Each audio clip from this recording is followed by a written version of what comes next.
Good morning, my dear students. Hope you all are keeping well in these difficult times and sitting at home and doing your work. Dear students, in my last lecture, I had discussed with my third year students the concepts given by Auguste Comte.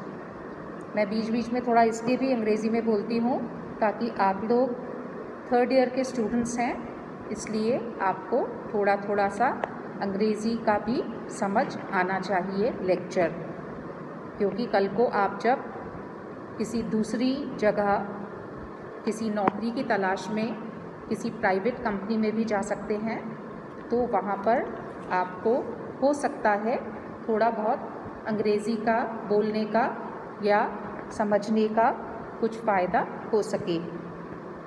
All right, so you have to understand little bit English. All right, so what did we discuss yesterday? Yesterday we talked about Auguste Comte.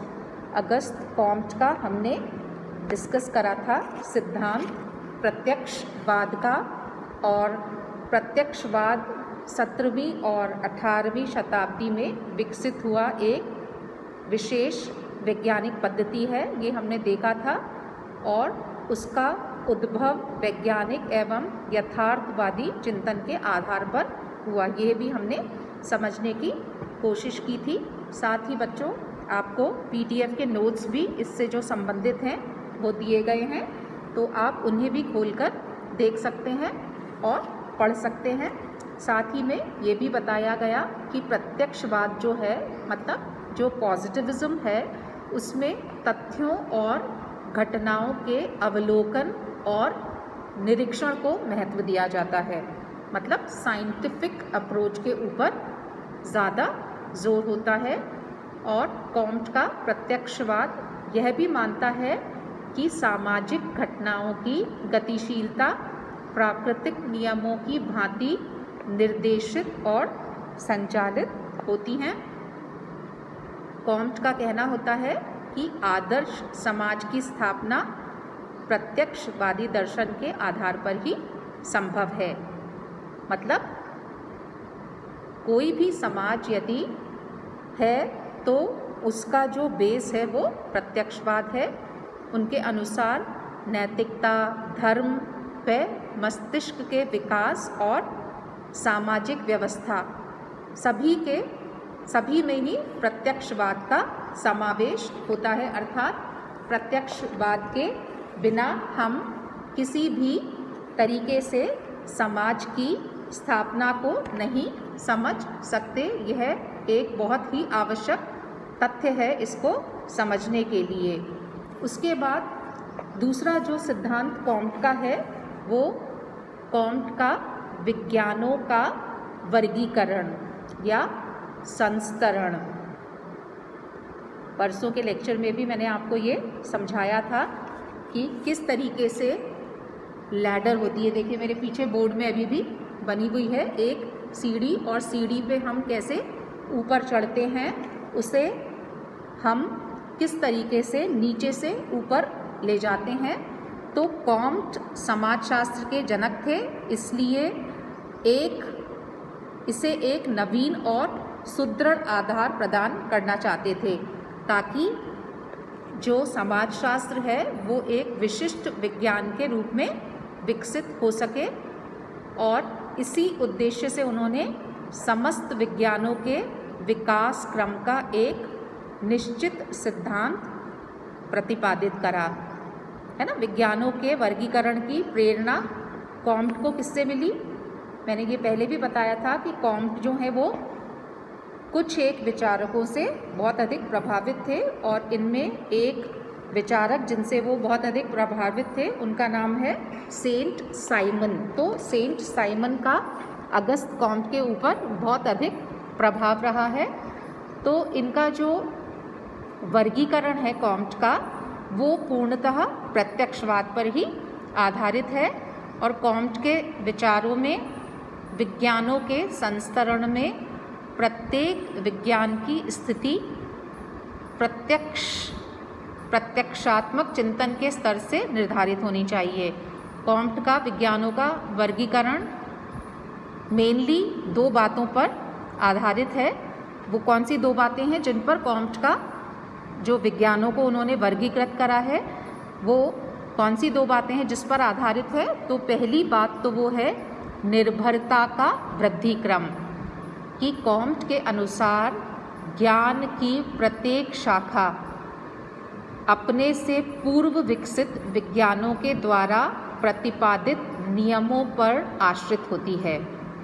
इसलिए जो विज्ञान जितना अधिक नया होगा, जितना अधिक नवीन होगा, वो अपने पहले वाले विज्ञानों पर उतना ही अधिक आश्रित होगा या डिपेंडेंट होगा। तो ये तो हुई पहली बात कि निर्भरता का वृद्धि क्रम क्या है, किस ऑर्डर में वो आगे बढ़ता है। और दूसरा क्या होता है? घटती हुई सामान्यता और बढ़ती हुई जटिलता। घटती हुई सामान्यता और इंक्रीजिंग कॉम्प्लेक्सिटी। विज्ञानों के संस्तरण में किसी भी विज्ञान की स्थिति उसके द्वारा अध्ययन की जाने वाली विषय वस्तु की प्रकृति के द्वारा निश्चित होती है। विषय वस्तु यानी हम उसके अंदर क्या चीज़ पढ़ते हैं, what is the content, what is the subject matter. इसलिए सबसे पहला विज्ञान वह है जिसमें सबसे सरल घटनाओं का अध्ययन किया जाता है। मतलब सबसे पहले कौन सा साइंस आएगा? जो कि सबसे सिंपल है, और उसके बाद धीरे धीरे हम we move towards increasing complexity. धीरे धीरे हम बढ़ते हुए विषमता की तरफ जाते हैं। अर्थात धीरे धीरे हम ये सोचते हैं कि साइंस, सोशल साइंसेस जो अलग अलग हैं, वो कैसे ज़्यादा मुश्किल होती जाती हैं। अब ये तो हो गया बच्चों ऑगस्ट कॉम्ट बीए का 3rd ईयर का कोर्स। जैसा आप सब जानते हैं कि मुझे पढ़ाई के साथ साथ बीच में आप लोगों को दूसरी बातें बताना बहुत अच्छा लगता है, यदि आप इसका कभी फ़ायदा उठाते हों। अक्सर जब क्लास में बच्चे आते हैं तो मैं बच्चों से बहुत तरह की बातें करती हूँ। उसमें एक बात ये भी होती है कि क्या आप लोग कभी अखबार पढ़ते हैं? अखबार पढ़ने का क्या सोर्स है? क्या आपके घर पर अखबार आता है, या आप कॉलेज में आके भी अखबार पढ़ सकते हैं? और आजकल तो ई अखबार भी होते हैं, है ना। ई अखबार मतलब इलेक्ट्रॉनिक मीडिया पर भी आप अखबार देख सकते हैं। अखबार में बहुत सारी खबरें आती हैं, राजनीति से संबंधित, खेलकूद से संबंधित, फिल्मों से संबंधित, जीवन की फ़िलॉसफी से संबंधित बहुत सारे सेक्शंस होते हैं अलग अलग। तो उन सभी को जब हम थोड़ा थोड़ा अध्ययन करते हैं तो हमें बहुत सी चीज़ों का और भी ज्ञान होता है पढ़ाई के अलावा। देखिए बच्चों, पढ़ाई के अलावा की बहुत सारी चीज़ें हैं जो कि मुझे लगता है कि आप तक शायद नहीं पहुंच पाती हैं। पढ़ाई तो आपके तक पहुंच ही रही है अलग अलग माध्यम से, मगर पढ़ाई के अलावा भी बहुत सी चीज़ें हैं जिन्हें आपको जानना ज़रूरी है। अब वापस हम बात करते हैं कि किस तरीके से आजकल, बार बार हम यही बात करते हैं। देखिए आजकल का जो टाइम है ये कोविड का टाइम चल रहा है। कल का मैं अखबार पढ़ रही थी अंग्रेज़ी का, टाइम्स ऑफ इंडिया। उसके अंदर बहुत एक कुछ अच्छी अच्छी चीज़ें मुझे पढ़ने को मिली कि अब जब समय बदल रहा है, बहुत सारे लोग अनएम्प्लॉयड हो रहे हैं, बहुत सारे लोगों के ये रोज़गार जा रहे हैं। क्योंकि मैं अजमेर से हूँ तो मैं अजमेर के एक रेस्टोरेंट में, जहाँ पहले हम लोग काफ़ी जाया करते थे, वहाँ पे कल मुझे पता पड़ा कि 10 वहाँ पर एम्प्लॉयज़ में से अब सिर्फ 2 या 3 ही काम करते हैं। बाकियों को अभी फ़िलहाल छुट्टी दे दी गई है या काम से अभी उनको अलग रखा गया है।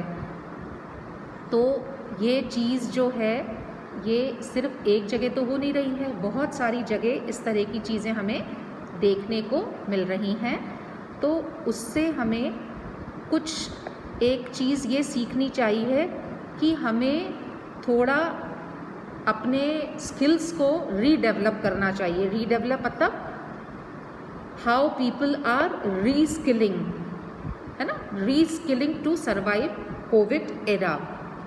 हमको we have to learn to earn, कि हमको कमाने के लिए कुछ ना कुछ लर्न करना पड़ेगा, सीखना पड़ेगा, और वो रीस्किलिंग जो है वो हमको सर्वाइव करने में कोविड के टाइम में मदद कर सकती है।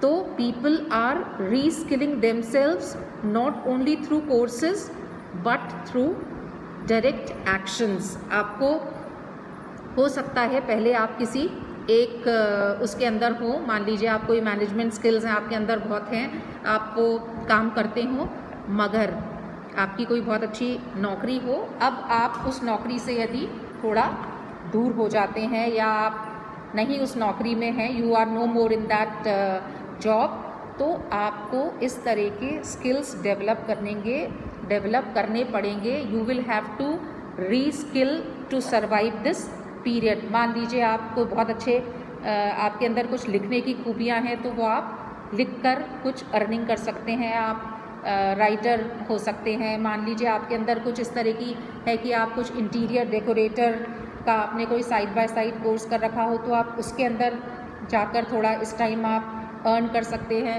मान लीजिए आपने कोई कुकिंग स्किल्स हैं, तो आप कुकिंग स्किल्स इन दिनों, अभी मुझे एक बहुत अच्छा ये 2-1 दिन पहले पढ़ने को मिला कि जयपुर में बहुत अच्छे पॉश एरियाज़ में कुछ एक फीमेल्स ने, आजकल लोग बाहर का खाना खाने से थोड़ा परहेज़ रखते हैं, तो उन्होंने खाने का ये अपना चालू करा, इस तरह की सर्विस की लोगों को वो खाना पैक्ड और हाइजीनिक वे में प्रोवाइड कर सकें। तो बहुत सारी चीज़ें इस तरह की हम नई दिशा में सोच सकते हैं और रीस्किलिंग कर सकते हैं, जिससे हमें अपना जो प्रेजेंट है वो बेहतर हम कर पाएँ, ज़्यादा से ज़्यादा हम लोगों तक पहुंचकर और अपनी लाइवलीहुड कमा पाएँ।